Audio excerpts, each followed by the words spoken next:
ప్రభునందు ప్రియులైన మీకందరికీ యేసుక్రీస్తు ప్రభువారి నామంలో శుభవందనాలు తెలియజేస్తూ ఉన్నాం. దైవజనులు బ్రదర్ భక్త సింగ్ గారి పరిచర్యలో నుండి అలసిన వాణిని ఊరడించు మాటలు. ఆగస్టు 3. తోటి పెద్దను, నేను మీలోని పెద్దలను హెచ్చరించుచున్నాను. పేతురు రాసిన మొదటి పత్రిక 5వ అధ్యాయం 1వ వచనం. ఎవరైతే సంఘంలో బాధ్యత కలిగి ఉన్నారో వారు కొంతమంది పెద్దలను సంఘము కొరకు ఏర్పరచవలసి ఉన్నది. ఇది ఎంతో భారభరితమైన బాధ్యతతో కూడిన పని. దేవునిచే బోధించబడి క్రమమును ఓర్పును కలిగి ఎంతో ప్రార్థనాపూర్వకముగా వీరిని నియమించవలసి ఉన్నది.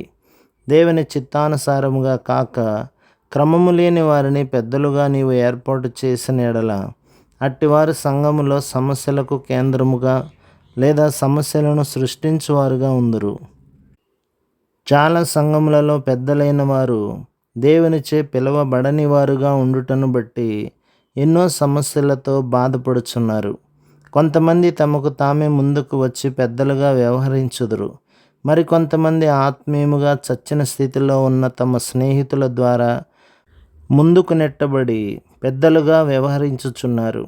అందుచేతన ఎఫెసీ పత్రిక 4వ అధ్యాయం 11లో చెప్పబడిన ప్రకారం 5 కృపావరములు కలిగిన వారిని పెద్దలుగా మనము కలిగి ఉండుటకు ఎక్కువగా ప్రార్థించవలెను. పేతురు రాసిన మొదటి పత్రిక 5వ అధ్యాయం 2లో మనము ఇట్లు చదువుచున్నాము. బలిమి చేత కాక దేవుని చిత్త ప్రకారము ఇష్టపూర్వకముగాను దుర్లాభాపేక్షతో కాక సిద్ధ మనస్సుతోనూ మీ మధ్యనున్న దేవుని మందను పై విచారణ చేయుచు దానిని కాయుడి. ఇక్కడ గొర్రెల మందను గూర్చి చెప్పబడినది. మరియు మంద కాపరి ఎప్పుడునూ తన గొర్రెల యొద్దనే ఉండవలెను. కాపరి గొర్రెలను వివిధ రకములైన పచ్చిక బయలులకు తీసుకొని వెళ్ళును. రాత్రివేళ దుష్ట మృగముల నుండి మందను కాపాడవలెను. మంచి కాపరి రాత్రింబవళ్ళు తన మందను కాయును. అటువంటి వారే ప్రేమ దయగలిగి మంచి కాపరులుగాను పెద్దలుగాను ఉండగలరు. కానీ అనేక సందర్భములలో వీరు గొప్ప స్థానము మరియు అధికారమును కోరుకొందురు. వీరు గొర్రెల కొరకై ఎటువంటి త్యాగము చేయరు. వీరు దాసులుగా కాక బోధకులుగా మొదటి వరుసలో కనిపించుటకు కోరుకొందురు.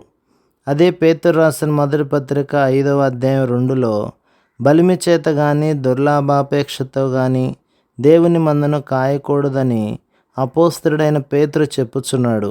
ఎంతమంది పెద్దలు ధనాపేక్ష కలిగి ఉన్నారు? ఒకవేళ నీవు ధనాపేక్ష, ఈ లోక సంబంధమైన వాటిపై మనసు కలిగి ఉన్నచో దేవుని సేవ ఎట్టిదో నీవు గ్రహించలేవు.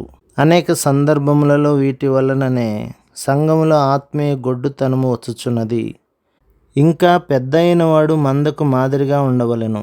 పేతురు రాసిన మొదటి పత్రిక 5వ అధ్యాయం 3లో మీకు అప్పగింపబడిన వారిపైన ప్రభువులైనట్టుండక మందకు మాదిరులుగా ఉండుడి అని చూచుదుము. నమ్మకమైన పెద్దలుగా ఉండవలెననిన ఎంతో ప్రేమ మరియు ఎంతో త్యాగం అవసరమైనది. ప్రతి దేశంలోనూ తన బిడ్డలైన వారికి మంచి కాపురులను దేవుడు అనుగ్రహించవలెనని ఎంతో ఎక్కువ భారముతో ప్రార్థించువారముగా ఉండవలెను. అటువంటి వారిని ప్రార్థన చేతనే తప్ప మన సొంత జ్ఞానముతో నడిపించలేము. ప్రతి మంచి కాపరి మనుష్యుల నుండి వచ్చు ఫలము కాక దేవుని యొద్ద నుండి వచ్చు ఫలమును కోరును. మంచి కాపరి మానవునిచే పిలువబడిన వాడు కాక దేవుని చేత పిలువబడిన వాడు గనక అతడు మనుష్యుల నుండి వచ్చు ఘనత కాక అనగా ఫలము కాక దేవుని యొద్ద నుండి వచ్చు ఘనతను కోరుకొనును.